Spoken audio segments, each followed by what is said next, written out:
Ya, selamat malam pada para peserta webinar.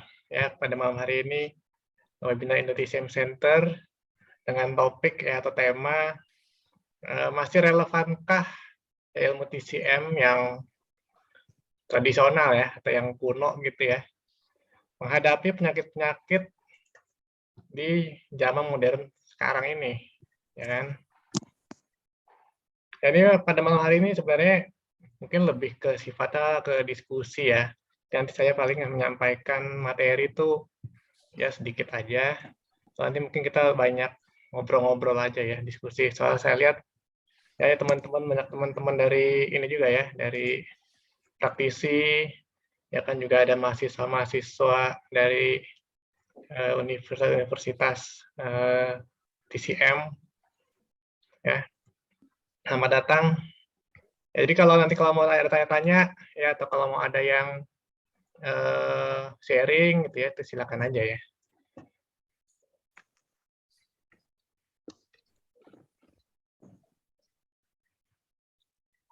Oke, kita mungkin bisa langsung mulai aja. Benar? Periksa besok.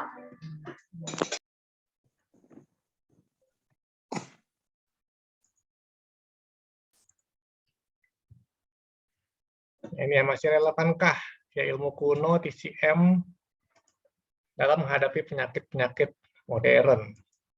Ya, memang tidak bisa disangkal ya bahwa memang ilmu Chinese medicine ini ya memang ilmu kuno ya.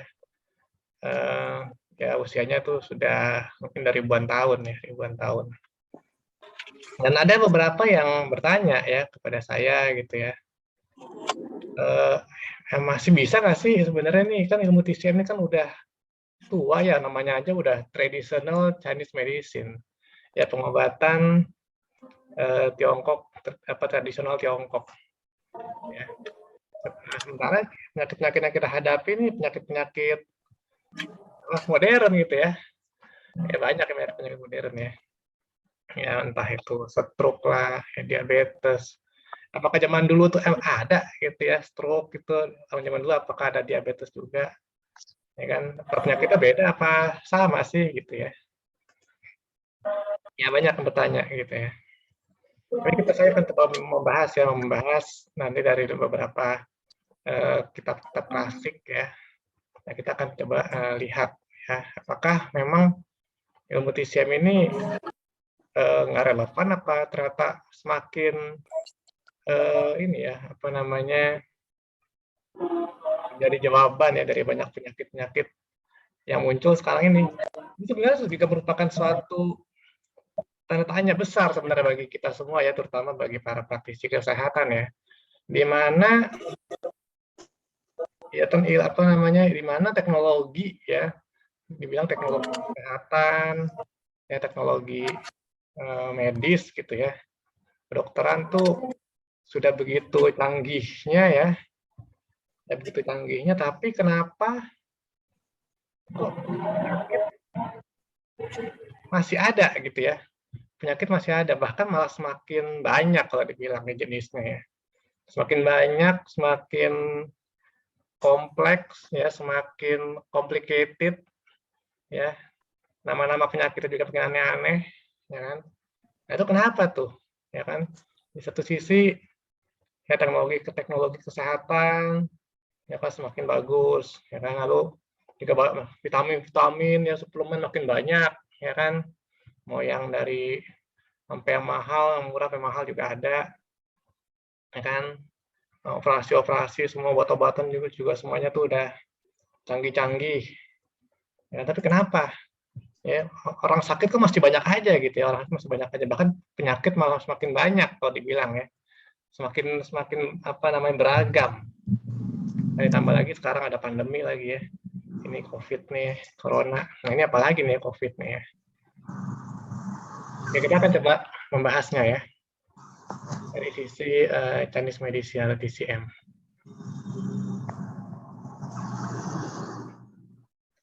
Oke, mungkin saya perkenalkan diri dulu ya bagi yang belum kenal. Ya, nama saya Arya Prananando. Nah, saya menyelesaikan pendidikan saya S1 ya, sarjana saya di Nanjing Medical University di kota Nanjing, Tiongkok. Ini jadi background saya ini sebenarnya kayak kedokteran juga ya, dengan gelar MBBS, ya Medical Bachelor and Bachelor of Surgery. Lalu saya melanjutkan pendidikan S2 saya di bidang Chinese Medicine ya, terutama di bidang Chinese Materia Medica ya, atau bidang herbal ya, Chinese Medicine. Ini Tianjin University of Chinese Medicine di kota Tianjin, China.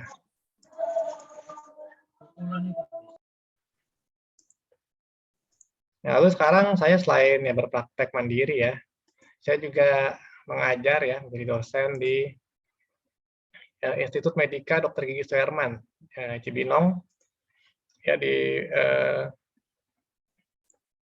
Prodi D4, ya pengobatan tradisional Tiongkok. Sekarang katanya udah jadi UMS nih sekarang namanya tuh, jadi Universitas Medika Suherman ya. Terus sudah bukan institut lagi, yang udah jadi universitas sekarang. Lalu saya juga mengajar di Nalanda ya, di Prodi S1 Dharma Husada pengobatan tradisional Tiongkok di Jakarta. Mungkin itu sedikit ya tentang saya. Nah, kita mulai. Jadi sejarah singkat ya ilmu TCM ini, sebenarnya ilmu TCM ini asal dari mana sih, ya kan? Ya sesuai dengan namanya ya, traditional Chinese medicine ya. Ya ini asal dari China ya, dari Tiongkok. Jadi memang ilmu Chinese medicine ini sudah ada dari dulu ya, dan sudah menjadi budaya ya dan cara hidup sehat orang-orang Tiongkok sejak zaman dulu. Jadi nggak diketahui ya, ini kapan sebenarnya mulai ada ini ya ilmu TCM ini. Jadi udah dulu udah kayak gitu ya, orang-orang Tiongkok zaman dulu tuh mereka tuh sudah menerapkan hidup sehat ya, budaya hidup sehat. Nah itu berasal dari ilmu Chinese medicine ini. Ya misalnya kan kalau di Tiongkok kan ada 4 musim ya, ada musim semi, musim dingin, musim panas, musim gugur. Nah itu mereka tuh udah ada ininya. Jadi kalau musim dingin nih, berarti mesti makan apa nih? Nah, musim dingin mesti makan yang sifatnya hangat-hangat. Sifat hangat-hangat. Lalu musim panas, ya kan, berarti mesti makan yang sifatnya menyejukkan. Ya kan? Jadi itu udah ada tuh herbal-herbal ya, yang sifatnya sejuk, ya, herbal-herbal sifatnya hangat. Ya kan? Lalu musim gugur seperti apa lagi, ya kan? Musim semi, ya kan? Seperti itu ya. Lalu juga seperti mungkin kalau kita pernah dengar ya, kayak orang tuh habis melahirkan tuh ada namanya tuh 40 hari ya. Apa sih ibu itu nggak boleh mandi ya, nggak boleh keluar kamar gitu ya. Itu kan sebenarnya budaya ini nih, budaya zaman dulu sebenarnya tuh. Tujuannya ya supaya si ibu ini dia benar-benar istirahat total. Ya, jadi benar-benar rest, ya, istirahat total untuk memulihkan kondisi fisiknya karena namanya proses melahirkan itu kan nggak gampang ya. Proses melahirkan itu tuh membutuhkan energi ya, energi dan darah yang luar biasa. Ya, dan yang sangat luar biasa ya untuk melahirkan si bayi tersebut ya sehingga ketika si bayi udah lahir ya si ibu ini akan kehabisan banyak kehabisan banyak energi dan darah dan harus dikembalikan ya, harus ditambahkan lagi darah sama energi itu. Ya makanya kan kalau biasanya habis melahirkan tuh pada makannya kan apa sop ayam gitu ya. Ada juga makan pokoknya apa kuah-kuah yang hangat-hangat lah, ada yang minum jahe segala macam. Itu tujuannya sebenarnya mengembalikan ya energi sama darahnya. Ya sebab kalau habis melahirkan besokannya langsung udah keluyuran lagi ya udah pergi jalan-jalan lagi ya istilahnya tubuhnya nggak ada waktu untuk pulih ya, untuk memulihkan diri ya, maka itu akan sangat rentan sekali terkena penyakit, yaitu penyakit dalam. Penyakit dalam. Jadi istilahnya tuh orang tuh kalau seorang ibu yang habis melahirkan tuh, istilahnya tuh tubuh itu sangat rentan sekali ya. Jadi kayak rumah tuh, kayak garasinya tuh, pagernya tuh kebuka gitu ya, nggak ada yang jaga. Jadi mudah sekali kemasukan istilahnya tuh penyakit, ya, penyakit. Ya, dan lama-lama bisa jadi parah. Ya. Jadi makanya sangat dianjurkan untuk rest, ya, istirahat total selama 40 hari. Ya, cuma sayangnya ya ini ya, nanti saya akan bahas ya. Sayangnya memang karena sekarang nih misalnya di dunia kedokteran ya, kedokteran barat itu kan ya mereka menganggap itu mitos lah ya kan, atau tidak terlalu penting ya. Jadi banyak tuh ya, banyak ibu-ibu yang baru melahirkan ya besoknya udah masuk kantor lagi ya. Dan saya rasa itu sayang juga ya, sayang juga. Ya, lalu salah satu kitab atau buku tertua yang menulis ilmu TCM yaitu kitab Fountain Aging, atau dalam bahasa Inggris disebut dengan The Yellow Emperor of Canon of Medicine, yang diperkirakan terbit pada sekitar tahun 221 sebelum Masehi. Ya. Dan diperkirakan bukan ditulis oleh satu orang saja, ya, bukan ditulis oleh satu orang, tapi ditulis oleh beberapa praktisi TCM dari masa ke masa, ya, generasi ke generasi. Jadi kitab Fountain Aging ini merupakan kitab tertua ya yang ditemukan ya,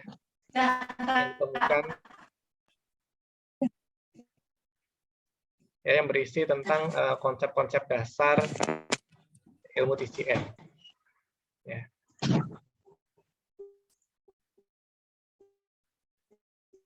Ya, tapi kita ini umurnya udah ribuan tahun ya, 200 sebelum Masehi ya, udah 5.000 tahun lebih.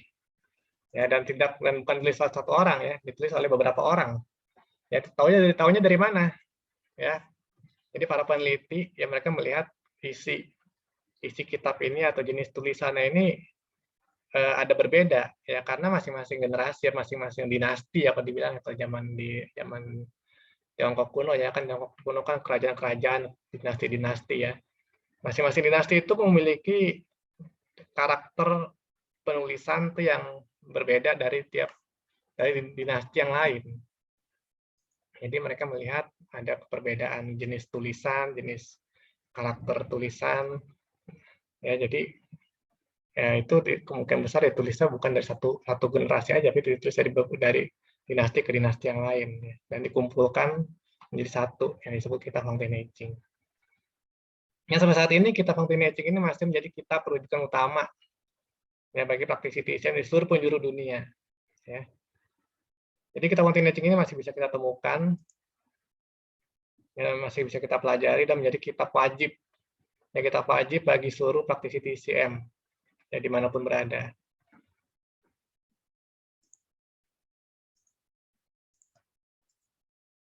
Ini kitab Fountain Aging ya, kitab Fountain Aging. Jadi kitab Fountain Aging ini pada awalnya merupakan satu kesatuan, ya, satu buku, satu kitab besar gitu ya.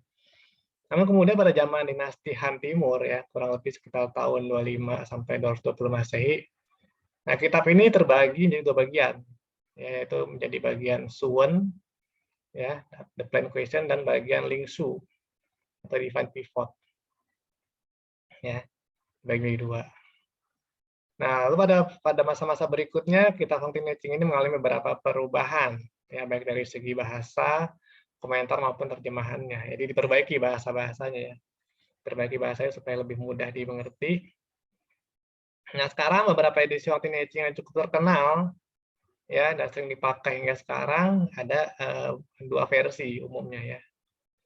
Yaitu versi zaman dinasti Tang. Ya, zaman dinasti Tang ini yang cukup udah terakhir ya dia ya. Udah agak terakhir belakang-belakang oleh penulisnya ini atau editornya ya, Wang Ping. Ya, dan yang berikutnya zaman dinasti Song Utara ya oleh Lin Yi. Jadi ini dua jenis edisi Fountain Aging yang terakhir yang paling banyak dipakai di sekarang ini. Ya, ini contohnya ya. Ini yang edisi dinasti Tang punya ya oleh si Wang Ping. Ya ini udah ada bahasa Inggrisnya, ya sudah diterjemahkan ke bahasa Inggris ya oleh orang-orang ini nih.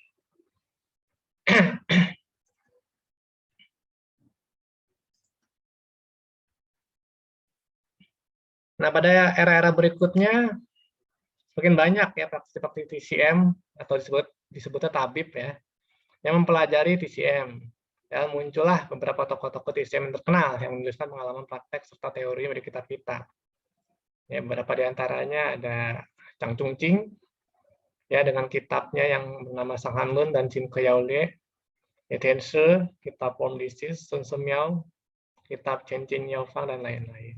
Ya. Nah, sampai saat ini di pendidikan TCM ya, terutama pendidikan TCM di Tiongkok,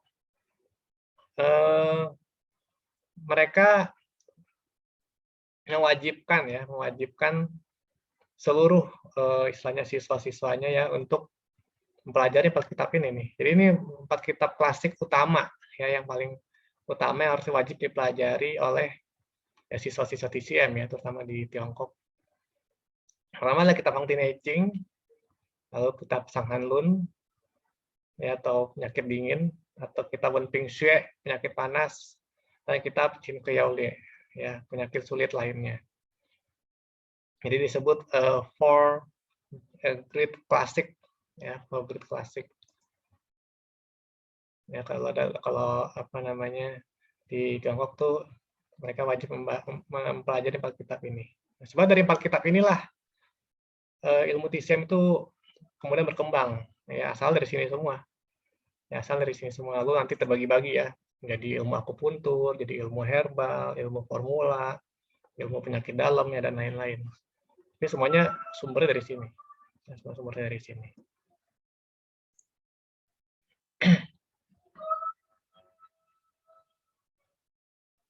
Nah, kita masuk ya ke ya, intinya.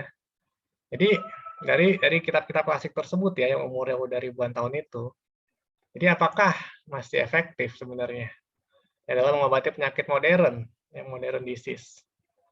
Ya, ini contoh-contoh beberapa penyakit modern ya, seperti diabetes, hipertensi, stroke, lalu GERD ya, ini sekarang nih GERD nih makin terkenal ya, GERD ya, penyakit GERD ya sebenarnya mirip-mirip kayak asam lambung sebenarnya, asam lambung atau enggak MAH ya, tapi sekarang namanya GERD ya, itu singkatan ya, gastroesophageal reflux disease ya, penyakit asam lambungnya tuh naik ke atas dan lain-lain. Lalu juga termasuk nih COVID nih ya, ini mungkin bisa dibilang penyakit modern juga ya, penyakit modern.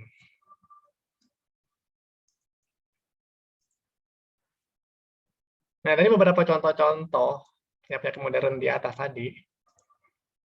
Masih banyak lagi penyakit-penyakit lainnya yang tercatat dalam kitab-kitab klasik TCM.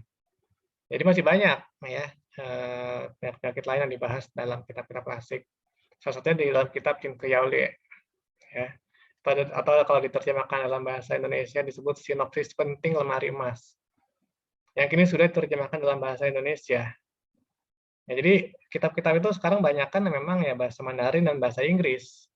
Ya, ada beberapa bahasa Perancis juga ada. Yang bahasa Indonesia memang masih sangat kayak belum ada ya. Dan sekarang sudah ya baru akan dicetak ya, baru akan terbit kitab yang pertama nih ya, kitab Qin Ke Yao Le yang sudah berhasil diterjemahkan oleh beberapa tim ya, tim dosen dari Universitas TCM di Indonesia. Ya, nanti akan terbit ya buku Qin Ke Yao Le yang berisi tentang penyakit-penyakit sulit. Ya, penyakit-penyakit sulit lainnya. Ya. Nanti ya akan ada dibagikan ya satu buku free ya bagi satu orang yang beruntung ya. Oke, next. Oke, pertama penyakit diabetes mellitus ya atau penyakit gula darah. Ya, kalau dilihat dari sejarahnya penyakit diabetes nih sebenarnya ternyata dimulai pada saat tahun 1922 ya saat si peneliti ini ya, Sir Frederick ini menemukan injeksi insulin. Jadi saat itu mereka menemukan ya bahwa ada penelitian pada hewan ya, mereka melihat hewan tersebut gula darahnya tinggi karena pankreasnya tuh rusak istilahnya ya, organ pankreasnya rusak, insulinnya rusak, akhirnya muncullah nama penyakit itu diabetes, gula darah tinggi. Ya, jadi ya untuk memperbaikinya harus dengan diberikan insulin ya supaya gula darahnya normal lagi. Nah saat itulah terapi insulin untuk diabetes tuh dimulai ya pada tahun 1902. Nah dalam ilmu nutrisi ya ternyata penyakit diabetes paling awal tuh sudah ditemukan tercatat ya dalam kitab Huang Tinei-Ching. Dalam kitab Huang Tinei-Ching dinamakan penyakit Xiaoke. Ya, ini kita bisa baca ya di Huang Tinei-Ching di bagian Suwen bab 47. Yang di bab ini ditulis ya dijelaskan dengan rinci ya penyebab dan mekanisme timbulnya penyakit Xiaoke tersebut. Ya.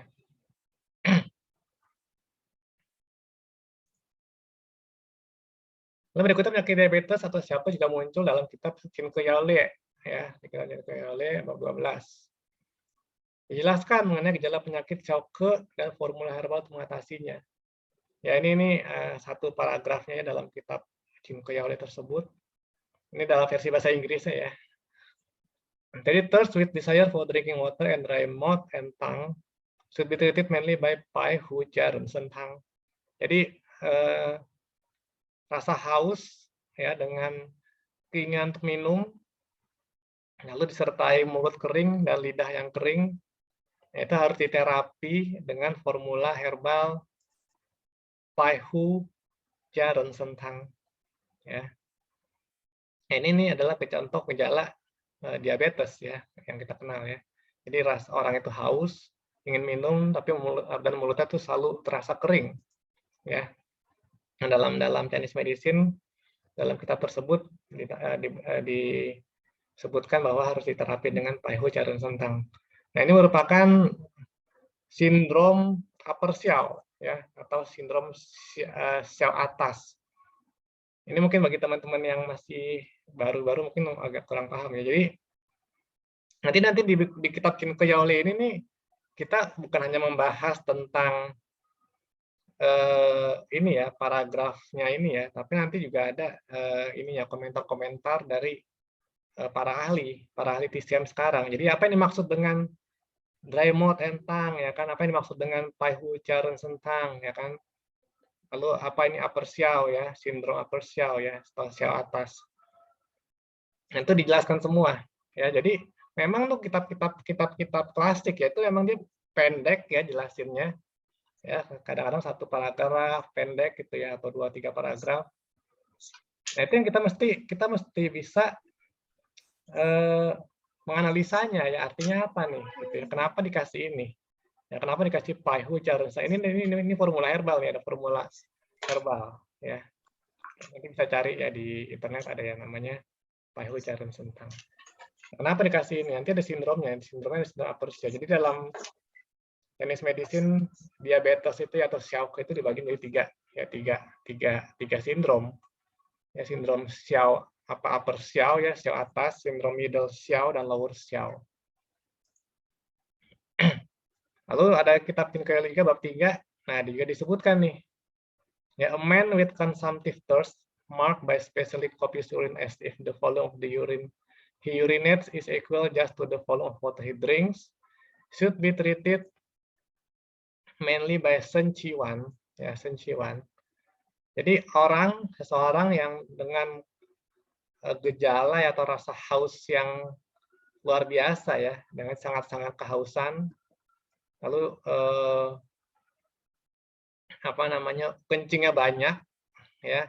Jadi banyaknya kencing sama dengan banyaknya air yang dia minum, ya kan? The volume urine the volume of the urine he urinates is equal just to the volume of water he drinks.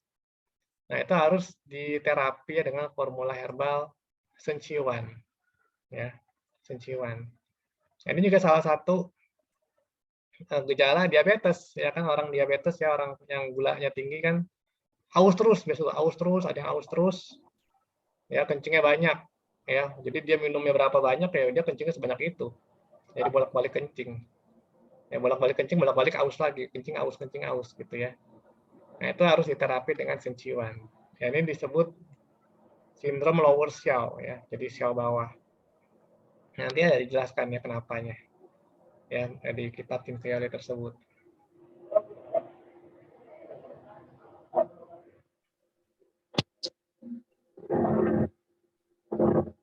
Jadi berbeda sindrom ya,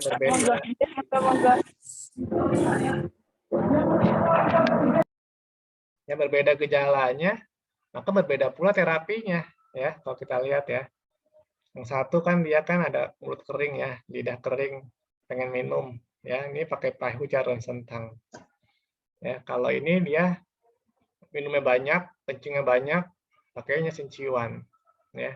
Di sini dia nggak sebut ada lidah mulut kering tuh ya. Nah, ini lower Xiao, tadi upper Xiao ya. Ini jadi satu penyakit yang sama ya, penyakit diabetes yang sama, tapi dalam TCM itu bisa berbeda ya terapinya, tergantung dari sindromnya. Lalu GERD ya, atau asam lambung. Nah, penyakit GERD ini ditemukan ya oleh Friedenwald dan Feldman ya tahun 1925. Disebutkan sebagai rasa sensasi rasa terbakar pada ulu hati. Ya. Nah, ini mereka baru menemukan penyakit, bukan menemukan ya, ya istilahnya mendeskripsikan lah, jadi disebutnya penyakit ini apa namanya asam lambung gitu ya. Nah, penyakit asam lambung ini ternyata juga sudah ada ya di kitab Pincoyole ya di bab 2. Ini disebutkan bahwa a patient with abdominal fullness while with no pain with pressure on his abdomen belongs to a deficiency pattern but feeling of pain to an excess pattern which may be treated by catharsis. Jadi orang yang kembung-kembung ya perutnya sering kembung tapi tidak ada rasa sakit ketika ditekan perutnya, itu namanya tuh penyakit tipe defisiensi atau tipe kelemahan. Jadi perut kembung tapi begitu ditekan perutnya dia nggak ada rasa sakit, disebutnya itu tipe defisiensi ya, tipe lemah. Tapi kalau dia perut kembung tapi dan disertai rasa nyeri pada perutnya, itu kita disebutnya tipe ekses atau tipe berlebih. Ya. Nah, kalau tipe berlebih maka diterapinya dengan katarsis atau di sedasi ya, atau dikeluarkan ininya apa namanya patogennya. Jadi perut kembung pun dibagi dua ya, yang kalau perut kembung plus sakit atau perut kembung tanpa nyeri di perutnya. Ya. Itu pula juga dengan di dalam bab 3 ya, disebutkan juga abdominal with symptom alleviation recurrence again is attributed to anterior cold and should be given with warm herbs. Ya, perut kembung ya yang kadang-kadang enak, kadang-kadang sakit ya, hilang timbul. Nah, itu disebutkan bahwa memiliki patogen dingin di dalam. Ya, jadi harus diterapi dengan herba-herba yang sifatnya hangat. Jadi ada kan orang yang suka kembung ya, perutnya kembung, itu tapi kadang-kadang ya, entar hilang timbul ya, kadang ada, kadang hilang. Ya. Jadi disebutkan bahwa itu perutnya tuh ada dingin di dalam. Dan harus diterapi dengan herbal-herbal sifatnya hangat. Nah itu ini dari satu perut kembung aja nih ya, ini bisa berbeda ya cara terapinya. Ya ini yang harus kita cari. Ya. Lalu ada lagi stroke. Ya stroke. Ini stroke ini ternyata nih saya lihat sudah lama juga ya, sudah ada ya. Dari zaman Hippocrates ya, tahun 460 sebelum Masehi itu sudah ada disebut sebagai apopleksi atau kelumpuhan. Ya, bahkan kita Fontenay-Ching pun sudah disebutkan juga ya tentang stroke ya, terutama di bagian Suwon bab 3. Yang disebutkan bahwa ya, the young energy will rise upward when one is in great rage and the blood will go upon the weight of it. If the blood stagnates in the chest, the physical and the activating vital energy will become obstructed. The confusion of the energy is causing cough due to emotional upset.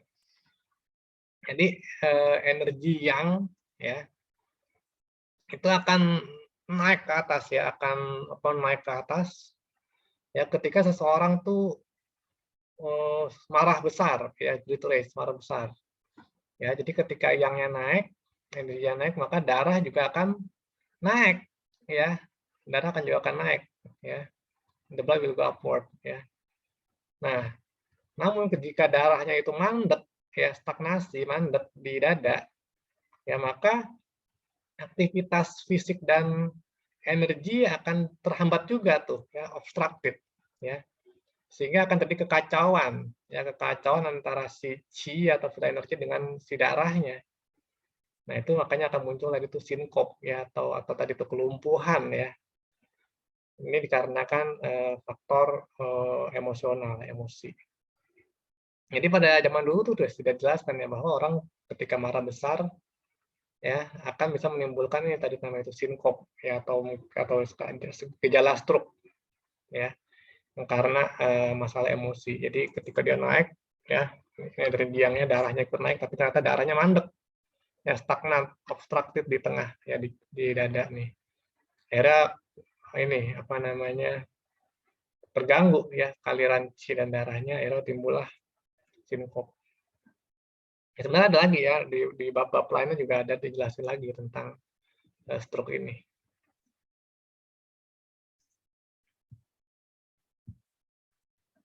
Lalu bagaimana dengan virus COVID? Ya, ini kita udah banyak nih virus COVID ya, ada variannya macam-macam ya, ada varian apa rasa vanila ya. Ada varian beta, delta, ya gamma. Sekarang yang lagi ngetren Omikron, ya Omikron. Gimana nih ya? Nah, sebenarnya ini virus COVID ini yang kita bilang virus COVID nih sebenarnya semuanya tuh ada ya, semuanya sudah ada tuh di kitab Sang Hanlun. Ya, di penyakit di kitab penyakit dingin, ya penyakit dingin. Banyak ya dijelasin tuh dari bab 1, 3, 4, 5, 6, 7 banyak tuh ya. Sampai bab 11, bab 30 ada semuanya tuh ya. Menarik nih Sang Hanlun ya. Ini penyakit-penyakit tentang virus kalau dibilang ya, dalam kedokteran mungkin disebutnya penyakit karena virus, tapi kalau dalam Sang Hanlun ya kita sebutnya sebagai penyakit dingin. Ya, ini sebagai contohnya di Sang Hanlun bab 3 yang disebutkan bahwa the sayang pattern marked by the presence or absence of the fever, certain aversion to cold, body aches, vomiting, and attacks of pulse felt over Chun Kwan-tse for central cold infection syndrome. Jadi penyakit tipe tayang ya, dengan gejala muncul demam ya, demam hilang timbul ya, lalu kedinginan, badan nyeri badan ya, nyeri otot, pegel-pegel, muntah ya, dan nadi yang kencang pada daerah Chun Kwan-tse ya. Ini nadi kita dibagi tiga ini ya, tiga posisi ya, nadi posisi Chun, posisi Kwan, posisi Tse. Nah, jika seseorang mengalami gejala berikut, maka kita bisa bilang seseorang tersebut mengalami sindrom dingin ya, cold invasion syndrome ya. Jadi demam hilang timbul ya, lalu takut dingin, pegel-pegel ya, lalu muntah-muntah, lalu nadinya kencang. Ya, ini kalau dibilang nih ada orang kayak gini sekarang mungkin dikiranya COVID kali ya. Lalu ada Sang Hanlun bab 35 juga sama. Ya, tayang pattern marked by a headache, fever, bodily pain, lower back pain, joint pain, aversion to cold, absence of sweating, and dyspnea. Should be treated mainly by Ma Huang Tang. Ya, jadi penyakit tipe tayang dengan gejala sakit kepala, demam, nyeri-nyeri badan, nyeri punggung, nyeri pinggang, nyeri sendi-sendi, takut dingin, tidak berkeringat, lalu ada sesak napas. Nah, harus diterapi dengan herbal Ma Huang Tang. Ya. Nah, ini udah mirip-mirip kayak COVID juga kan ya, COVID ya, kan kita kalau kita baca di berita ya, ada COVID yang katanya ada nyeri-nyeri badan, ada yang katanya muntah-muntah, ada yang kata sesak napas, ya kan? Ini ada semua tuh ya di Sang Hanlun ya. Bab 3, bab 35 ini bisa nih, kalau ada orang dengan gejala ini ya kita bisa pakai Ma Huang Tang. Ya.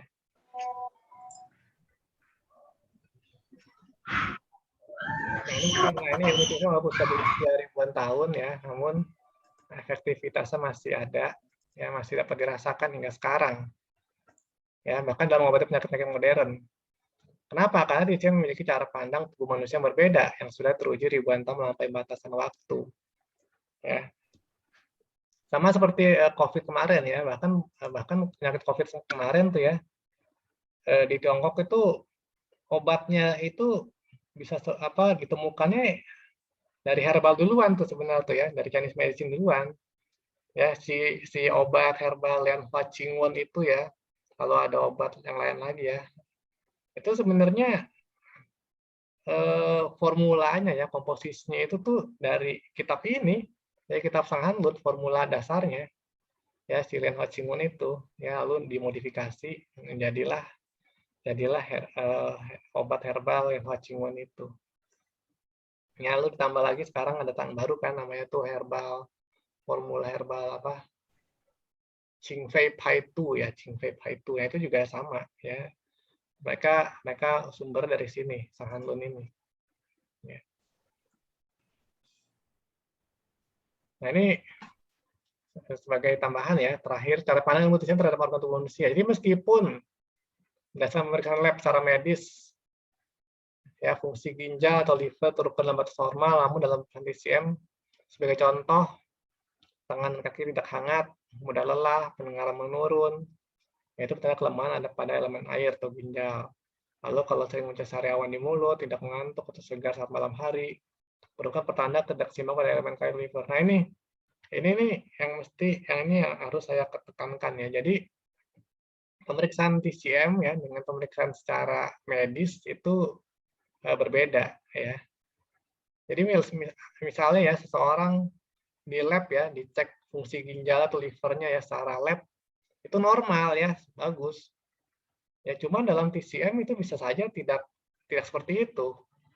Ya, jadi sebagai contoh seseorang yang tadi dibilang ya, tangan kakinya tidak hangat ya, terus gampang capek, ya pendengaran menurun.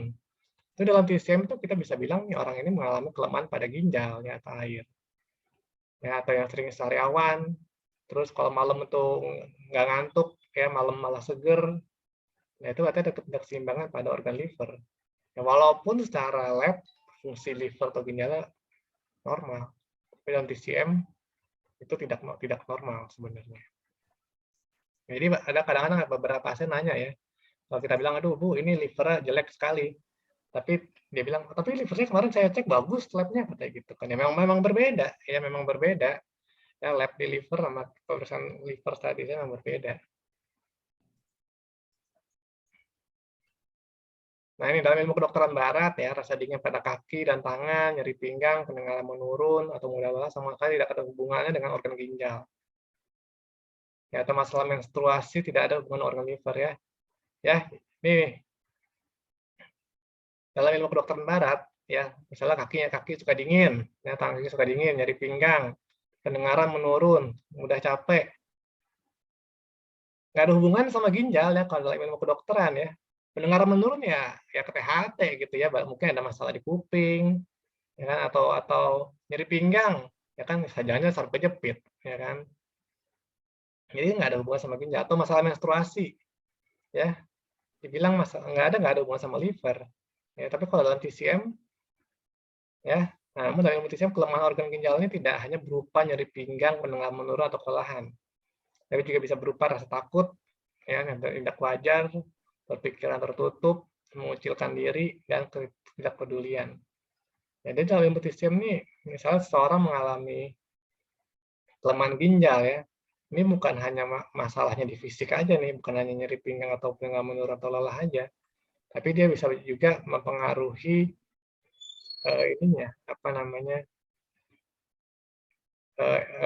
emosionalnya ya atau kepribadiannya dia.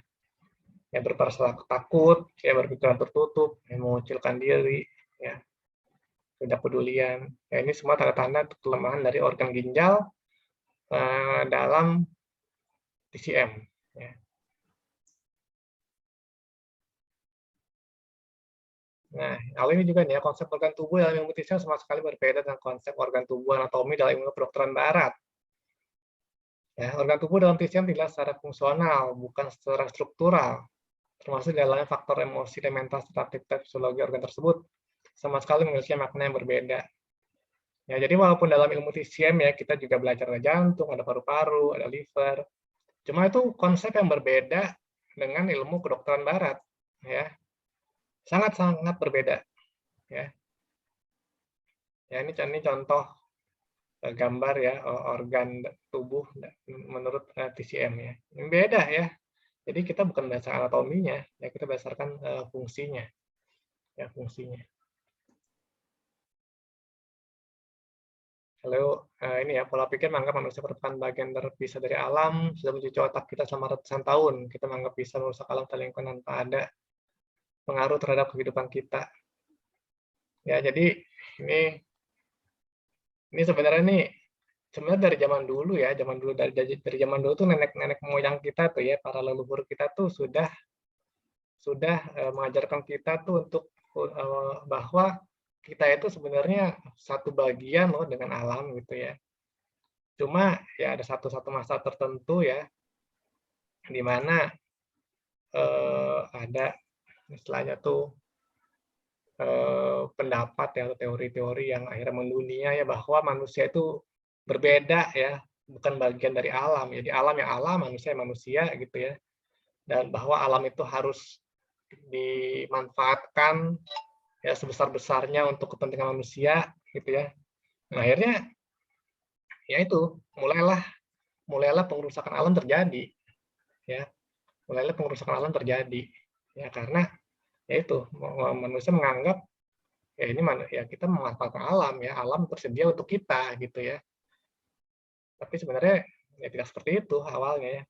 Apa yang kita lakukan terhadap alam ya itulah yang akan terjadi pada tubuh kita sebenarnya ya, pada diri kita.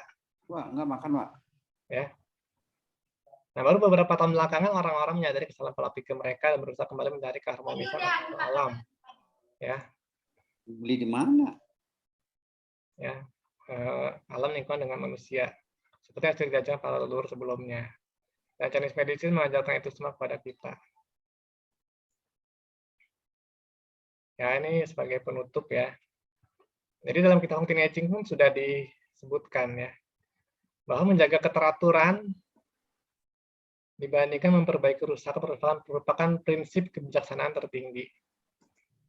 Ya, mengobati penyakit ketika penyakit tersebut sudah muncul, itu bagaikan baru menggali sumur ketika seseorang sudah kehausan atau baru membuat senjata ketika perang sudah terjadi. Ya, tidakkah ini terlalu terlambat?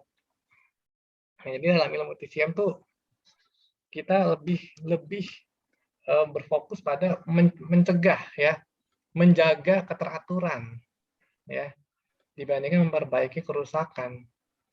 Nah, jadi sebelum penyakitnya itu timbul ya, sebelum penyakitnya itu parah, ya kita harus bisa mendeteksinya dulu istilahnya ya, mendeteksinya dulu sehingga jangan sampai muncul, ya kan?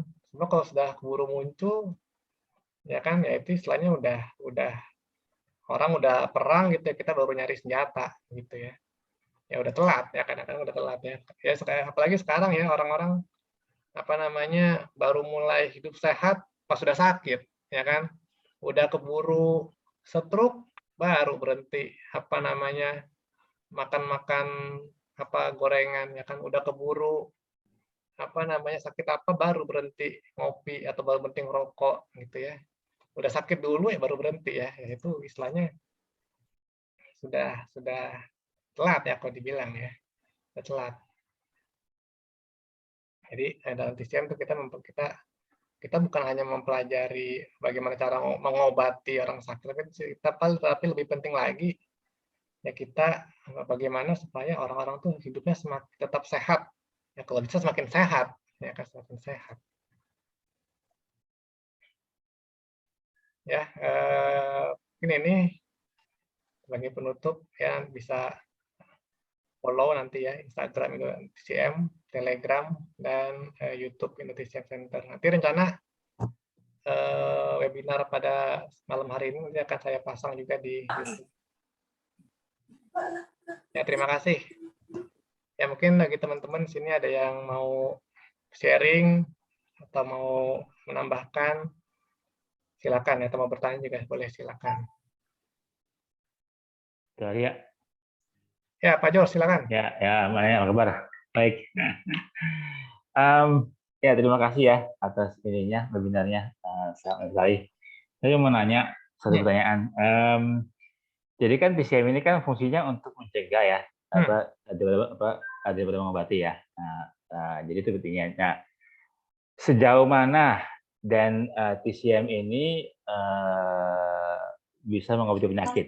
Jadi begini artinya. Jadi apakah penyakit ini kalau masih di sebatas permukaan kulit ya, jadi belum masuk ke dalam darah, apakah sejauh itu bisa disembuhkan? Apakah bagaimana? Jadi sejauh mana TCM ini bisa mengobati penyakit yang sekarang ada ini gitu. Itu pertanyaan saya. Jadi ya sejauh mana yang bisa diobati oleh penyakit oleh TCM? Masih. Oke, terima kasih Pak George. Ya. Nah, ini menarik nih ya. Jadi ilmu TCM tuh ya, ilmu TCM itu kalau bisa dibilang tuh punya banyak senjata ya, kalau dibilang ya. Punya banyak senjata. Makanya kadang-kadang kita misalnya ke praktisi TCM yang satu, ya kan, ke praktisi TCM yang lain, itu bisa berbeda caranya. Ya mungkin penyakitnya ini sama gitu ya. Cuma yang satu mungkin dikasih herbal, yang satu lagi kasih akupuntur, yang satu lagi ntar dikasih apa lagi gitu ya, kop atau bekam. Ya, itu sebenarnya kembali lagi ya, tergantung dari sindrom atau diagnosa si terapisnya itu. Dan dari sekian banyak teknik terapi TCM ya. Ya ada bekam ya kan, ada akupuntur, ada herbal, ada tuina ya kan, pijat ya kan. Itu sebenarnya tuh itu berdasarkan dari tadi tuh, dari sindromnya atau diagnosa penyakitnya. Jadi misalnya nih, kan seperti yang kita pernah belajar ya, bahwa dalam TCM itu penyakit tuh ada yang dari luar ya, ada penyebab penyakit dari luar, ada penyebab penyakit dari dalam, ya kan. Nah, penyakit dari luar kan ya kan munculnya kan masuknya kan dari permukaan dulu kan, ya permukaan ya kan. Kalau dia nggak diobatin, nanti makin lama makin masuk ke dalam gitu kan. Nah, ketika si penyakit ini masih di permukaan ya, kalau kita bilang tuh bahasa itu masih di piau, ya kan. Nah, itu bisa kita gunakan teknik-teknik terapi yang hanya di permukaan aja. Contohnya apa? Ya bisa dengan tuina, ya pijat, bisa dengan krokan, ya kan, bisa dengan apa namanya, kop, ya kan, atau bisa juga dengan herbal juga. Herbal juga bisa, herbal, tapi ada juga ada herbal yang khusus ke piau, ya kan, yang pembebas piau tuh kan, pembebas permukaan kan, herbal pembebas permukaan. Nah, itu tuh ya, dia herbal tuh dia hanya efeknya tuh di permukaan aja, dia herbal itu. Jadi kalau penyakitnya di dalam itu herbalnya kagak nyampe ya, di permukaan. Nah, ini kalau begitu penyakitnya dia makin ke dalam ya, masuk ke dalam. Nah, kalau udah masuk ke dalam kan udah nggak bisa tuh pakai pijat, kan udah nggak bisa, nggak nyampe ya. Udah penyakitnya udah agak ke dalam. Ya, atau mungkin pakai krop juga udah nggak bisa kan, penyakitnya udah ke dalam.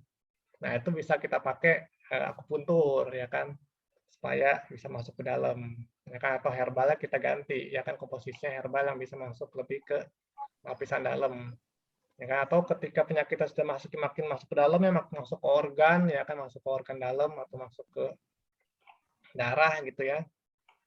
Nah, itu kita mesti nggak bisa cuma akupuntur doang ya kan, berarti mesti ada sesuatu yang kita makan atau kita minum ya kan, herbal yang masuk ke dalam gitu ya. Dan mungkin juga perlu ada perubahan pola hidup ya kan, perubahan pola hidup kalau organnya udah terpengaruh. Jadi seperti itu ya Pak George. Thank you. Ya, sama-sama. Siapa lagi ya, tadi ada yang angkat tangan. Mungkin saya lihat yang di chat dulu deh.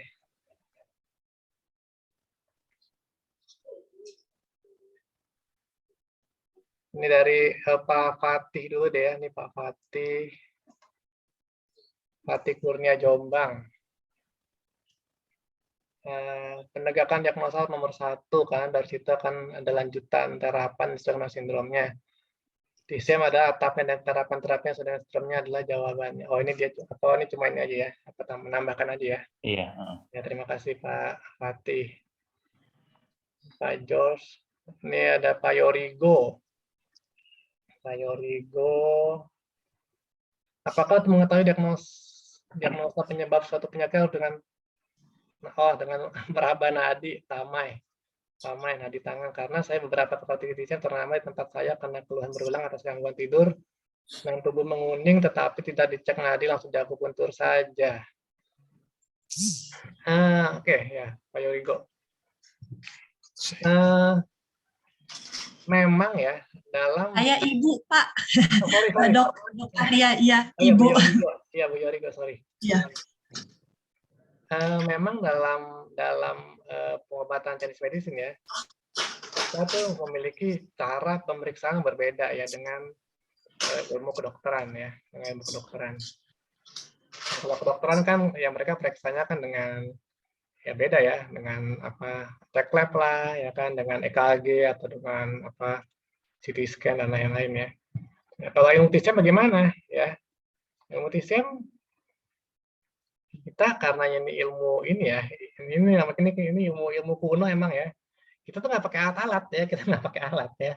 Jadi alat diagnosisnya ya si praktisi itu sendiri, ya kan? Jadi dalam ilmu TCM itu kita mengenal adanya empat cara ya, 4 cara pemeriksaan ya. Ini pun sudah ditekankan ya dalam kitab Healthy Aging ya, kalau ada ditulis di situ ya. Apa namanya, bahwa dalam Chinese medicine kita memeriksa pasien atau orang sakit dengan 4 cara. Ya, cara pertama adalah dengan mengamati, atau melihat. Jadi kita lihat ya kan, nih orang nih dari ujung rambut sampai ujung kaki ya, rambutnya gimana ya kan, apa namanya, kulitnya gimana, segala macam, lidahnya gimana ya kan. Lalu mendengarkan ya, mendengar dia misalnya ada suara batuk atau ada serak kah, atau dia suaranya lemes atau suaranya gimana gitu kan. Terus bertanya ya kan, tanya ya sakitnya apa, udah berapa lama, keluhannya apa, dan lain-lain. Lalu yang terakhir ya meraba nadi ya, peraba nadi. Peraba nadi ini memang salah satu ciri khas dari TCM. Nah, ciri khas dari TCM hanya peraba nadi. Jadi kalau bisa dibilang tuh itu melengkapi ya, meraba itu melengkapi 3 pemeriksaan yang di awal tadi. Jadi kalau tanpa peraba nadi ya, ini kalau saya bilang ya kurang lengkap diagnosis pemeriksaannya, ya kurang lengkap. Ya, jadi mungkin ya akan kurang tepat ya, seperti itu. Jadi ya itu mungkin kadang-kadang beberapa praktisi ya mereka hanya lihat lidah aja ya kan, saya anggap sih ya kurang tepat ya ini ya peraba nadi. Soalnya saya beberapa kasus ya, kalau saya lihat ya, lihat lidah sama lihat nadi itu berbeda ya, bisa berbeda jauh ya. Kadang-kadang kita lihat lidah kayaknya biasa aja gitu ya, tapi begitu lihat dicek nadinya, ternyata parah juga gitu ya, parah juga. Nah kadang-kadang tuh lidah yang nggak gitu kelihatan gitu tuh biasanya penyakitnya tuh udah agak jelek gitu ya. Jadi istilahnya tuh sudah berkompensasi si organnya itu tuh. Ya udah berkompensasi. Biasanya tuh penyakit-penyakit udah kronis ya. Udah kronis, obatnya udah banyak gitu ya. Jadi tubuhnya tuh udah berkompensasi. Ya udah istilahnya membentuk keseimbangan baru lah istilahnya. Nah, itu kadang-kadang nggak bisa dilihat lidah tuh. Ya kadang-kadang kita masih cek nadinya. Ya seperti itu. Baik, Dok Arya. Makasih, Dok. Oh ya, terima kasih sama-sama. Lalu ada Hendriko. Selamat malam, izin bertanya. Hendrik dari Medan, saya sangat tertarik dengan pengobatan diabetes dengan TCM. Yang mau saya tanyakan, seberapa besar TCM terhadap penyakit diabetes? bisa menurunkan HbA1c sebesar berapa, apakah bisa sebagai terapi tunggal. Pada kedokteran barat, diabetes diobati seumur hidup, apakah pada TISIM juga? Terima kasih sebelumnya. Ya, ini bagus juga pertanyaan nih. Ya. Ini memang kalau dalam penyakit kronis seperti ini ya, penyakit-penyakit diabetes, darah tinggi, ini istilahnya kan ini kan penyakit kan bukan penyakit dari luar ya, bukan penyakit dari luar ya, jadi bukan dari virus ya atau dari bakteri gitu ya. Ini kan penyakit diabetes, darah tinggi gitu kan sebenarnya penyakit tuh dari mana sih?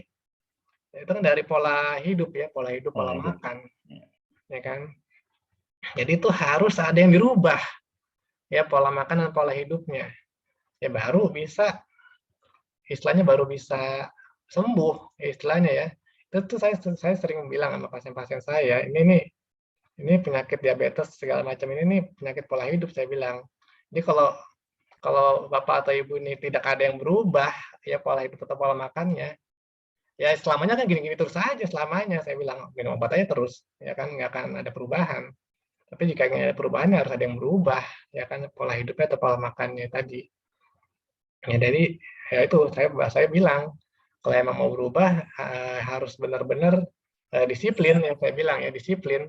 Jadi misalnya saya bilang hindari makan apa misalnya kan, hindari ini bisa nggak hindari misalnya dalam kalau bisa tuh seumur hidup gitu ya sampai sembuh gitu diabetesnya, ya kan. Jadi bukannya cuma pantang cuma sebulan doang itu yang nggak bisa, ya kan. Itu harus disiplin gitu ya sampai nanti dia bisa membaik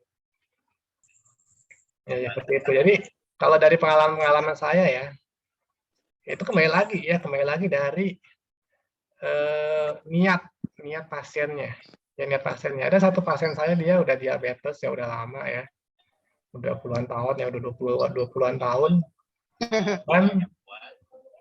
dan dia tuh Tengah sudah malam udah pulang.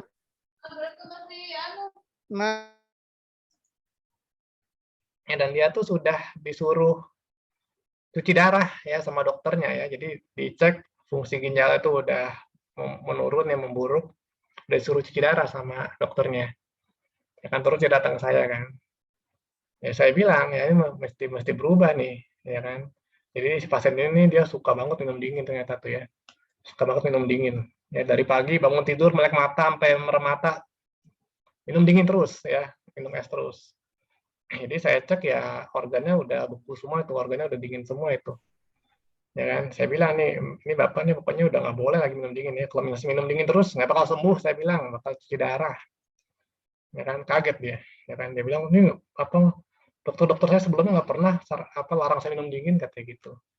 Saya bilang ya berbeda ya, kita dalam ilmu nutrisi itu dingin itu melemahkan organ. Saya bilang, dan ini sudah udah dingin banget ya, saya bilang nih. Kalau nggak stop dinginnya ya udah nggak bisa diapain lagi. Ya udah akhirnya dia berhenti minum dingin ya. Berhenti minum dingin tuh udah mungkin ada 3-4 bulanan ya stop minum dingin ya. Lalu juga saya berikan resep-resep ya makanan segala macam. Nah itu fungsi ginjal membaik tuh ya. Diabetesnya membaik ya, mulai menurun. Ya HbA1c-nya membaik. Ya kan, fungsi ginjal juga membaik. Sampai dokternya kaget ya, dokter yang suruh dia cuci darah tuh sampai kaget. Oh ini kok membaik nih katanya gitu ya. Jarang-jarang nih ada yang bisa membaik. Ya udah dia bilang nggak usah cuci darah dulu katanya, nggak usah cuci darah. Kita pantau dulu aja, dia bilang gitu kata dokternya. Ya kan, ya berarti kan bagus kan. Ya tadi awal dokter suruh cepet-cepet cuci darah, ya kan. Sekarang dibilangnya udah kita pantau dulu deh, dia bilang 6 bulan. Kan nggak enak kan, jadi udah nggak diburu-buru lagi kan. Jadi seperti itu ya. Jadi bisa membaik ya, dan itu kembali lagi dari niat pasiennya ya, dari niat pasiennya dan kedisiplinan dia menjalani terapi ya.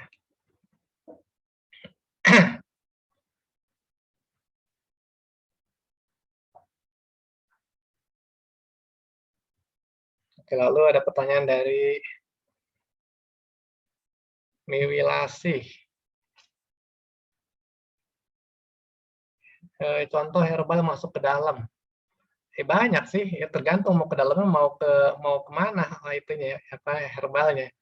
Ya mungkin bisa ini ya bisa belajar ya tentang herbal TCM ya, herbal Chinese medicine itu ada banyak.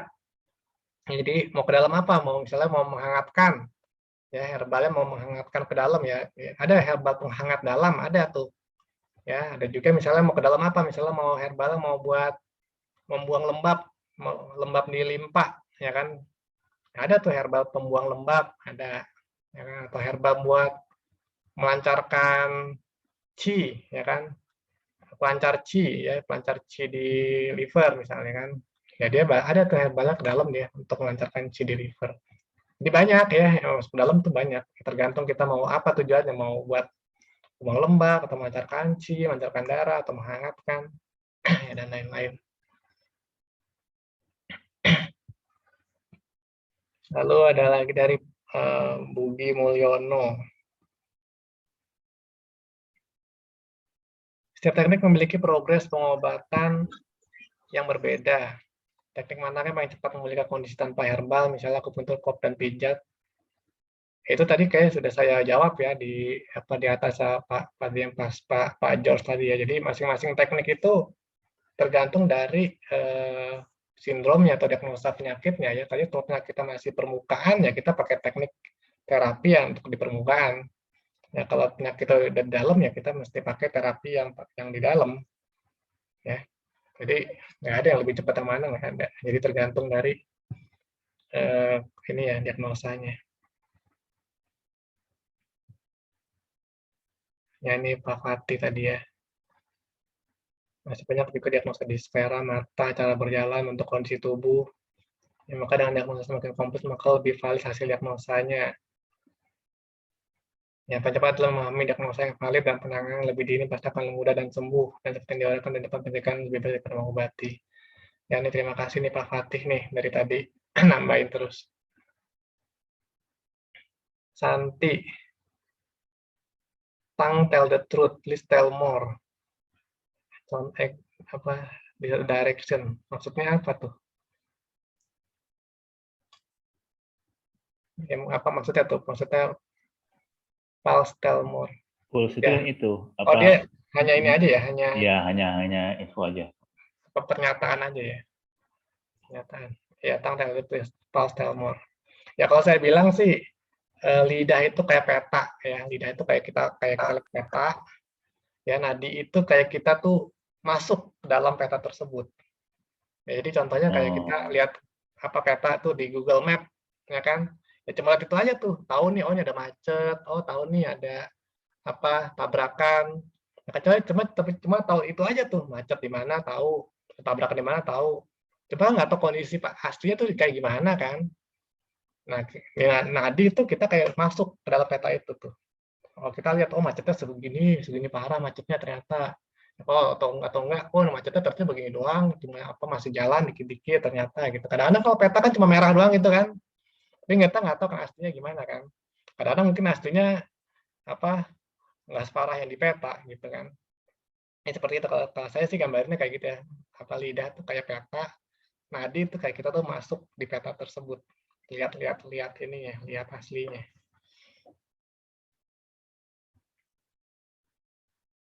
Lalu dari Morin, izin sharing. Saya sangat tertarik dengan ilmu pengobatan TCM. Kesaksian kerabat dekat. Saya sembuh dari diagnosa medis bara atau imun hingga gangguan ginjal, cuci darah pada usia 30 tahun. Tapi dengan keyakinan, pas pengobatan medis, aku fokus di TCM, seluruh pola makan, akupuntur herbal. Bisa sembuh. Hingga hasil darah atau imunan ginjal sangat bagus, tak perlu cuci darah. Wah, bagus. Ya, bagus sekali tuh ya. Tubuh Morin tuh ya. Bagus. Halo Pak George. Jadi kalau bisa disimpulkan bahwa COVID-19 itu penyakit virus yang disebabkan oleh dari dalam seseorang daripada disebabkan oleh patogen dari luar ya. Enggak juga ya. Jadi kalau ini ya, kalau kita bilang COVID, si virus COVID ini ya, ya ini virus COVID ini kalau dalam ilmu TCM ya kita bisa bilangnya penyakit luar, ya kan, nama juga virus dari luar dia, ya kan. Cuma bagaimana dia bisa menyerang tubuh manusia, ya tubuh kita itu kembali lagi ke daya tahan tubuh kita masing-masing, ya kan? Jadi ada nih contoh nggak usah COVID deh, virus biasa deh, flu biasa gitu ya. Ada orang yang virus flu-nya cepat sembuh, ya kan? Ada yang kena flu sampai berhari-hari nggak sembuh-sembuh gitu ya. Ada yang kena flu bentar, tiba-tiba langsung demam, nggak bisa langsung parah gitu ya. Itu kan dari daya tahan tubuh. Jadi misalnya nih daya tahan tubuhnya bagus nih, ya kan berarti si virus ini dia hanya masuk sampai permukaan doang tuh, sampai piau doang dia mentok dia, ya kan langsung dihalau sama WC kita ya, langsung dihalau gitu ya.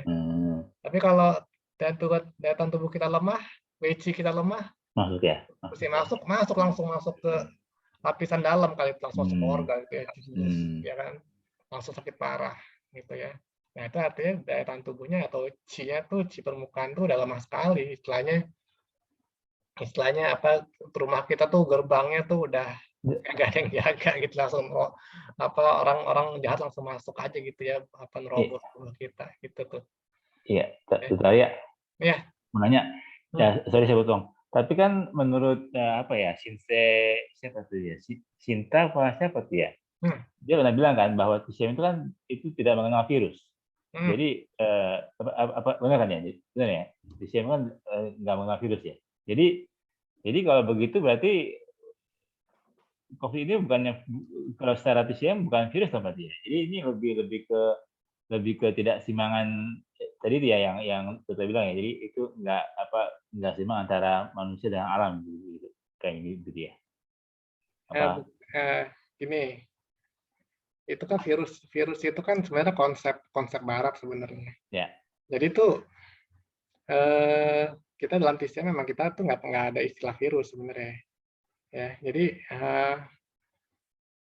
dalam TCM tuh kita yang kita lihat adalah sifat dari si patogen tersebut ketika masuk ke tubuh kita. Ya. Jadi kayak contoh ya virus apapun lah, virus mau bakteri ya. Itu kita dalam TCM itu kita bukan nyari herba untuk ngebunuh si virus atau ngebunuh si bakterinya, itu bukan. Jadi kita nggak ada istilahnya ngecek ini penyebabnya virus apa nih, virus alfa, beta, delta gitu ya, atau bakteri apa gitu namanya gitu ya, terus cari antibiotik untuk bakteri tersebut khusus gitu, nggak seperti itu ya. Kalau kita dalam TCM yang kita periksa adalah kondisi ya, atau sindrom atau sifat yang dihasilkan dari si penyakit tersebut, ya kan. Nggak peduli dia kena bakteri atau virus apa, ya, yang kita cek dia ada timbul apa nih, ya kan, ya dia timbul apa, timbul lembab kah, timbul dingin, timbul panas, ya kan. Itu yang kita perbaiki ya. Jadi ketika si patogennya atau si panasnya itu hilang, ya, atau lembabnya itu hilang, otomatis ya istilahnya dia akan sehat, ya kan, seperti itu. Jadi bukan bunuh virusnya, bukan. Jadi ketika tubuhnya sehat lagi, virusnya akan hilang sendiri. Ya. Seperti itu. Thank you. Ya, sama-sama.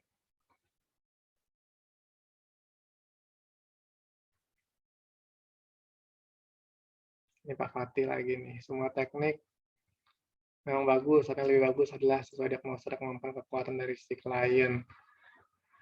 Semoga berkat kesehatan seperti lagi sebelumnya. Demikian pula Bu Saudara Morin. Aku Punten Santoso Sutanto. Mohon pencerahannya, pembersihan lidah yang utama, kemudian nadi. Ataukah nadi dulu, kemudian lidah?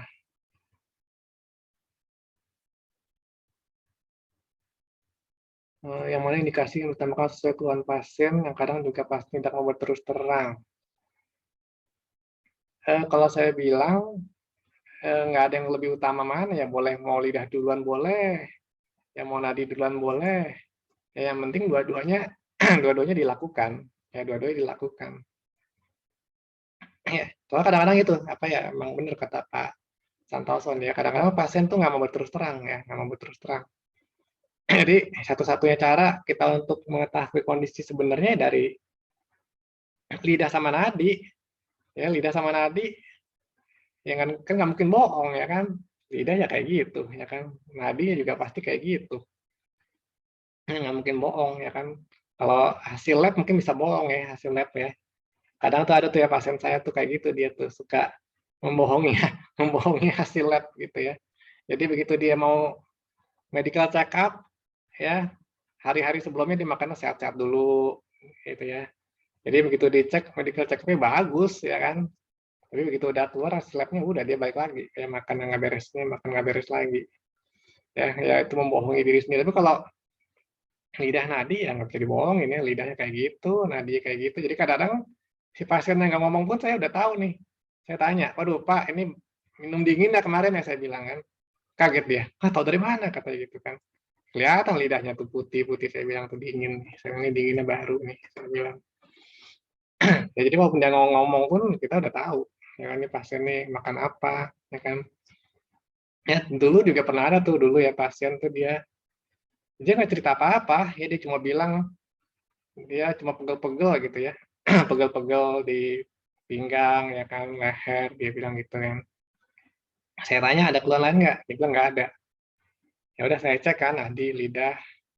Nah saya kaget ya kan, kok ternyata parah sekali tuh ya, apa organ-organ dalamnya tuh, nadinya segala macam. Saya tanya lagi sama si ibu ini kan, Bu ini bener Bu cuma pegel-pegel doang, nggak ada keluhan lain. Saya bilang ini parah loh, saya bilang ini penyakitnya, saya bilang kaget ya kan, baru dia cerita.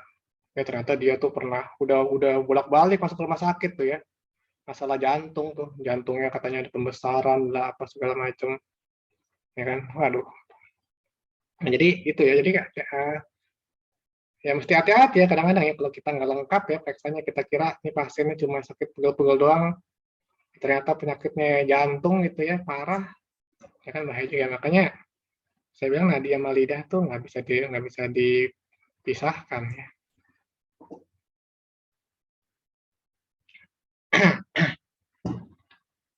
Ini Pak Fatih lagi nih. Mungkin maksud Bu Santi, lidah kan memang bisa melihat indikasi lembab atau kering atau panas dari organ, tapi hanya bisa dari permukaan memang lidah. Tapi dengan diagnosa nadi maka lebih valid nanti diagnosanya. Pak Jos lagi nih, tentang konsep body space medicine. Apakah konsep BSM itu punya sifat sebagai komplementaritas atau bagaimana? Pak, saya nggak tahu deh ya body space medicine, mesti tanya yang belajar. Saya belum pernah belajar body space medicine. Gini, BCM itu jadi pakai lidah. Ya. Jadi pakai lidah. Jadi dia di restoran itu pakai jadi terang diagnosis ya namanya itu ya. Jadi nah kalau di BCM itu kan jadi dia tuh melihatnya dari lidah. Nah itu seringkali dibahas memang beda dengan TCM gitu kan. Nah sekarang saya mau nanya Dr. Arya ini pandangannya bagaimana nih? Apakah BCM itu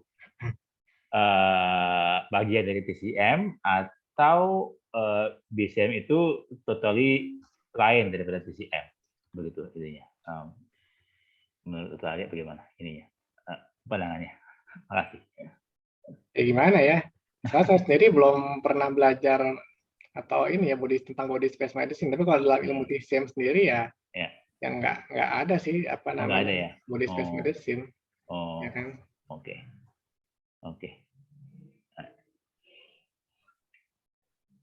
Oke, lalu ada Pak Budi Mulyono menyambung pertanyaan, karena di beberapa testimoni pasien mereka banyak terapis pijat dan kop yang selalu menonjolkan pasien beberapa kali terapis yang sembuh. Sementara akupuntur rata-rata prosesnya lebih lama. Ya namanya testimoni ya pasti dikasihnya yang bagus-bagus lah. Ya, kadang-kadang tuh apa namanya ya kita ini lebih suka testimoni sih ya.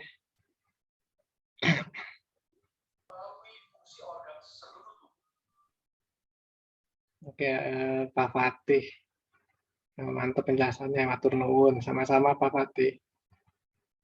Bu Rahma, kali apakah buku apa nih?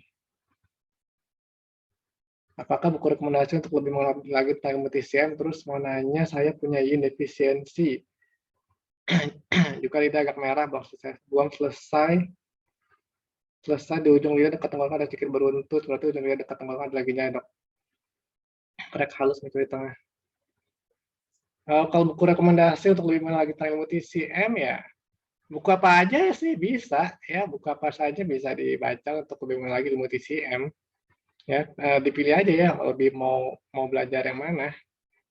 Nah, kalau saya bilang sih kalau emang mau belajar ya kuliah aja ya, kuliah. Jadi lengkap tuh ilmunya ya, ilmunya lengkap.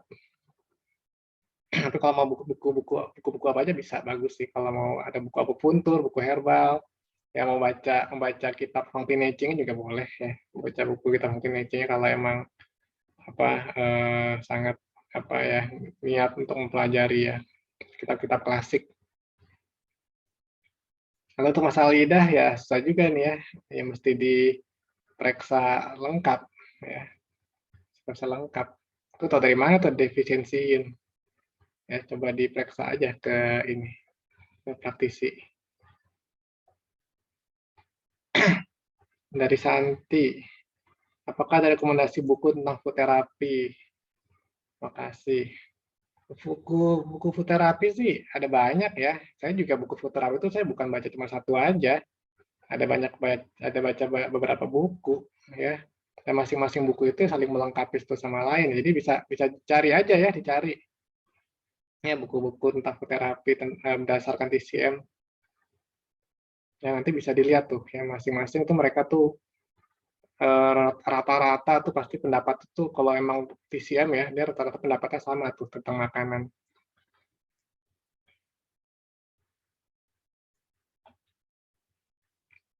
Ini Pak Fatih, satu buku kurang energi mau apapun pasti akan bisa masuk. Maka jawabannya adalah seimbangkan tubuh mikrokosmos kita dengan mikrokosmos alam. Ya keseimbangan seperti tadi maka tidak akan ada sakit. Sakit itu adalah hasil dari keseimbangan kita dengan alam. Ini luar biasa nih Pak Fatih nih. Niwilasi, izin dokter akupuntur terapi hanya badan enteng 3 hari. Bagaimana mengatur dari terapi Tina sama akupuntur lebih bagus mana untuk mengatasi keluhan? Terima kasih. Ya makanya kalau mesti dilihat, makanya diagnosanya apa nih? Diagnosanya apa? Ya, baru kita bisa menentukan terapi apa yang lebih cocok. Ya. Ya kadang-kadang ada pasien-pasien ya yang dia udah ke akupuntur bolak-balik tapi nggak sembuh-sembuh gitu ya. Istilah penyakitnya masih hilang timbul. Itu artinya belum selesai berarti ininya penyebab penyakitnya. Ya, kita mesti dicari penyebabnya baru maka penyakit itu tidak akan kambuh lagi.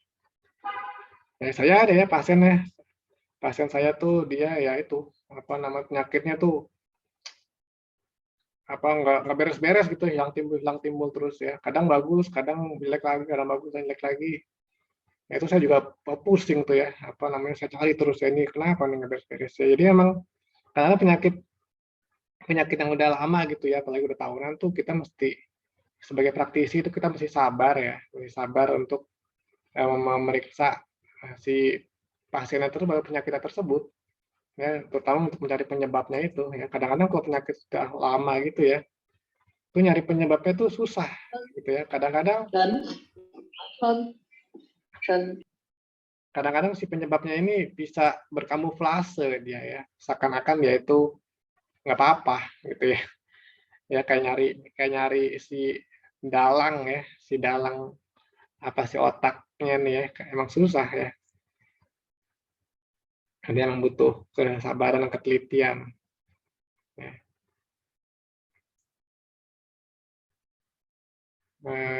Nantinya tidak bisa dengan cukup akupuntur saja atau tina saja terbas, tapi harus kompleks dan keseluruhan pola hidup diatur, pola makan dijaga, manajemen stres pun ditata. Tapi spiritual sosial adalah satu kesatuan mesti keseimbangan semuanya. Ya bagus ya Pak Fatih nih. Ya bahkan ada satu pasien saya ya, dia sembuh hanya dengan meditasi. Ya, jadi penyakitnya itu sembuh dengan meditasi aja tuh ya. Jadi dia tuh ternyata memang masalah emosi dia tuh ya. Jadi tangannya tuh kayak lemes sebelah gitu ya, kayak stroke tapi bukan stroke ya, dicek dokter nggak kenapa-napa. Nah, tapi ternyata masalahnya di emosi, jadi saya minta dia untuk meditasi tiap hari, ya, dan ya keluhan tangannya membaik ya. Sekarang tangannya udah nggak apa-apa tuh. Ya. Dari Yori-Yori, apakah TCM bisa membantu dengan kesehatan mental seperti depresi berat? Ataukah untuk fisik depresi berhubungan dengan ginjal lemah ya, Dok? Ya, TCM, nah ini apa namanya, ini unik TCM ya. Kalau kita belajar TCM ya, bahwa setiap organ tubuh kita itu ya, setiap organ tubuh manusia itu tuh, mereka itu mengelola emosi yang berbeda-beda. Ya kan? Jadi kayak emosi marah itu dikelola liver, emosi sedih itu dikelola paru-paru, emosi ketakutan berhubungan dengan ginjal. Jadi ketika seseorang ini organnya ada yang nggak beres, ya misalnya organ liver nggak beres, nah si orang ini bisa jadi pemarah dia tuh, ya bisa jadi pemarah ya, bisa jadi sumbu pendek dia, ya. Jadi ketika livernya kita beresin, ya nanti apa? Bukan hanya keluhannya aja yang membaik, tapi bisa orang ini bisa jadi lebih sabar malah tuh ntar tuh, ya, jadi lebih sabar, ya karena livernya udah membaik. Jadi bisa ya, TCM itu bisa mengatasi masalah fisik dan juga mental ya. Ya saat salah satu pasien juga ada yang kayak gitu tuh ya. Jadi apa awalnya tuh kayak apa sukanya menyendiri gitu ya, merenung di kamar, ya kan nggak mau keluar-keluar. Ya begitu di terapi, apa namanya kata keluarganya nih sekarang si Oma ini apa namanya suka ngobrol katanya, jadi suka keluar-keluar katanya, itu sukanya punya halaman katanya. Dulu katanya nggak pernah kayak gitu tuh. Jadi bisa berubah tuh ya apa namanya kesehatan mentalnya seperti itu. Ketika organnya membaik ya apa namanya ya mentalnya itu membaik ya. Seperti inilah apa pepatah ya apa ini mens sana in corpore sano ya, dalam tubuh sehat terdapat jiwa yang sehat pula ya.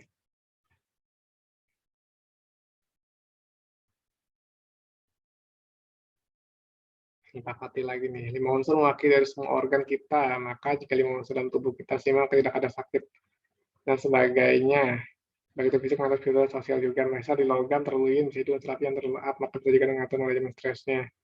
Itu makanan tata dengan meninggalkan daging merah pula. Berhubungan dengan pola makan juga ya. Oke, ya udah nggak ada pertanyaan lagi. Ya mungkin masih ada sedikit waktu, mungkin satu nanya lagi jika ada. Nah ya mungkin nanti, ini kan banyak nih yang bertanya ya, nanti untuk apa namanya pengumuman pemenang yang dapetin satu buku free ya, buku Cinqueole yang nanti akan terbit yang berbahasa Indonesia, nanti akan saya share di sini. Mungkin bagi teman-teman yang ini bisa follow Instagramnya, Instagram Indo_TCM. Nanti saya share di sini di story dan di posting. Ya, sama nanti kalau misalnya orang nanti akan saya hubungi juga langsung ke orangnya ya di WhatsApp. Ya yang dapetin satu buku nanti. Ya, nanti bisa follow ya di Indo_TCM. Lalu teman-teman bagi yang mau istilahnya sharing-sharing ya tentang TCM ya atau tertarik dengan ilmu TCM, bisa join ya grup Telegram di Indo_TCM. Ya ada nih, kalau mau join tinggal klik aja nanti di Instagram, di profilnya tuh ada Telegram grup, link grup Telegram, nanti langsung masuk ke grup Telegram ini, Indo_TCM. Ya kita nanti bisa banyak sharing-sharingnya di sinilah tentang TCM. Ya.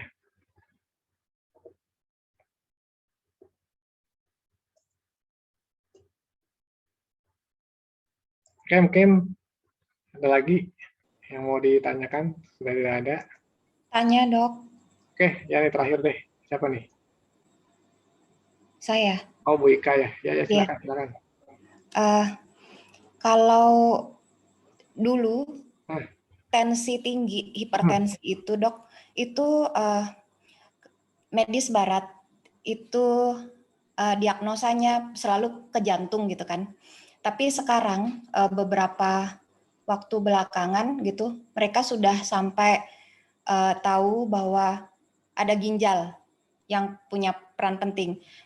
Saya agak kaget karena itu TCM kita sudah tahu lebih dulu ya dok ya gitu. Jadi luar biasa banget ilmunya.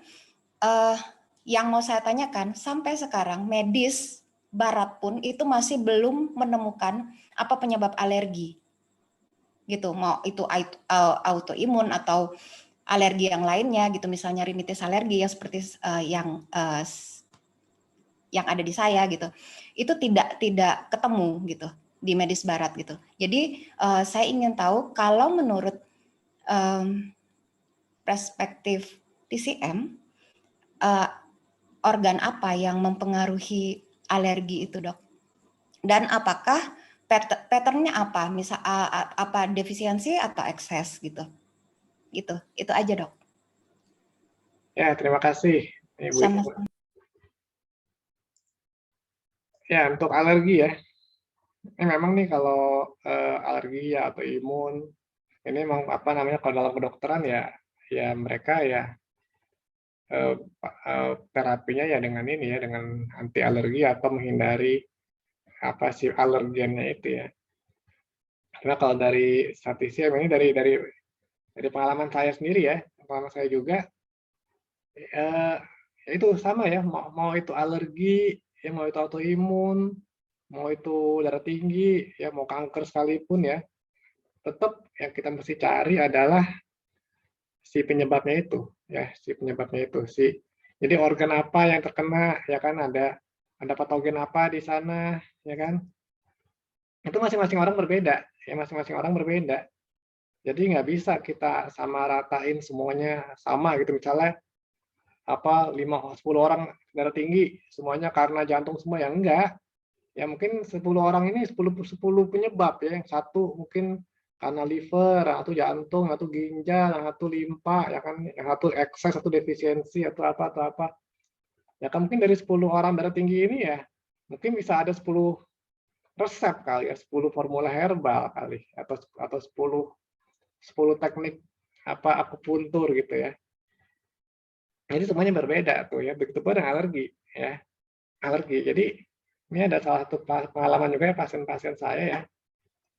Jadi dia awalnya sih nggak ngobatin alerginya ya, dia awalnya karena dia sakitnya itu sakit lambung. Ya sakit lambung. Ya, jadi saya terapi seperti biasa ya. Nah, saya cek lidah, nadinya segala macam.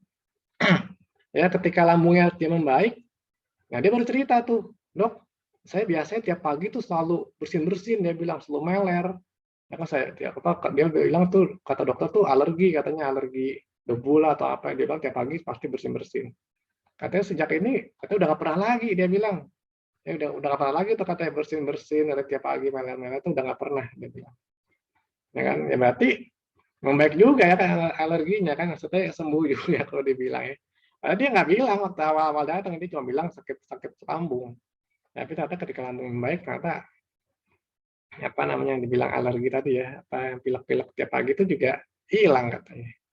Jadi seperti itu, jadi kembali lagi ya, jadi kita dalam TCM itu kita bukan ngobatin penyakit ya, kita obatnya adalah sindromnya ya, kita mesti cari penyebabnya ya, seperti itu ya, seperti itu.